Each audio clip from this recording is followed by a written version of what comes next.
Jadi semua saling apa? Saling membantu. Dan yang paling hebat adalah apa? Mereka selalu hidup dalam ketenangan. Itu hasil risetnya. Jadi hidupnya alami, tetapi pikirannya juga alami. Jadi anu alami itu sanes hirup wae, sanes tuangan wae, pikiran dan hidup juga kita harus alami, Pak. Ya, 2025 itu sudah diprediksikan orang-orang seluruh dunia dia akan membutuhkan klorofil paling tinggi. Itu 2025. Jadi engke jelema teh hararejo. Naon we nu hejo bakal didahar, kawas doma we engke mah. Nya, punya pokoknya mah naon nu hejo wae itu akan dimakan oleh mereka. Kenapa? Karena pasca terjadi perputaran pandemi itu butuh atau tubuh manusia butuh klorofil.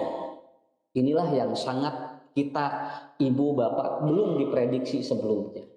Nah, hadirin yang dimuliakan Allah, kita akan berbicara dua aspek. Pertama aspek kolbiah, yang kedua aspek jasadiah. Dua aspek ini harus kita bangun. Kenapa?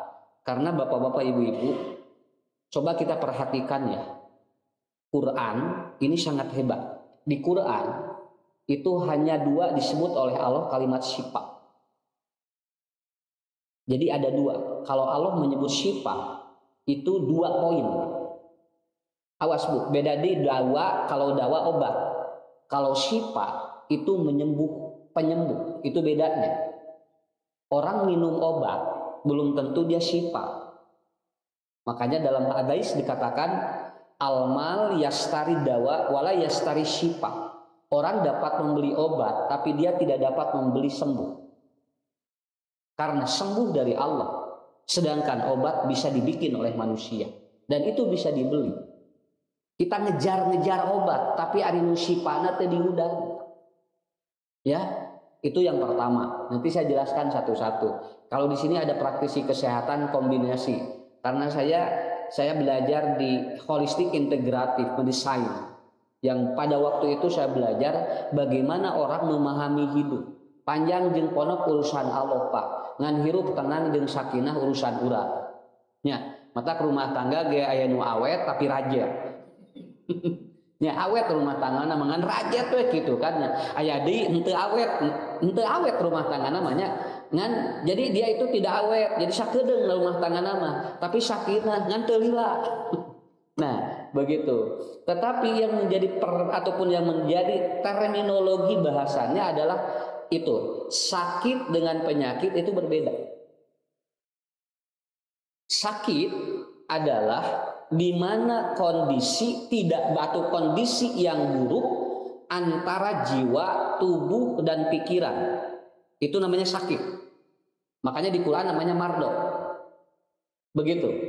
Sedangkan penyakit adalah ketidakseimbangan antara tubuh, jiwa dan pikiran. Makanya di dalam Al-Qur'an disebutnya azab. Sok sakali deui Bu. Tong ieu nya ye, kene da mualami ye sampai isya. Nya.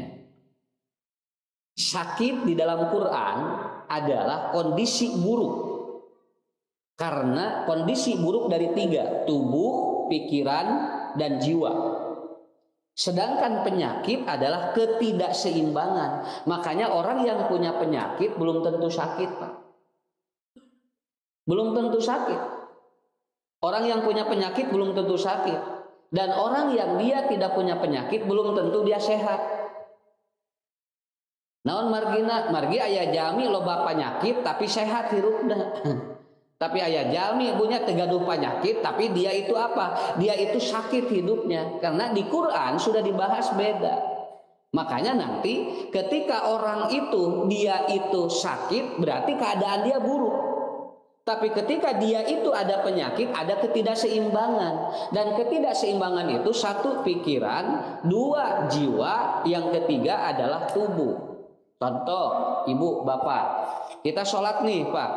Kemudian nyeri tuur. Nya ye, rek ruku jeung sujud nyeri teu bisa turun. Kira-kira nu kaganggu naon? Nu kaganggu naon?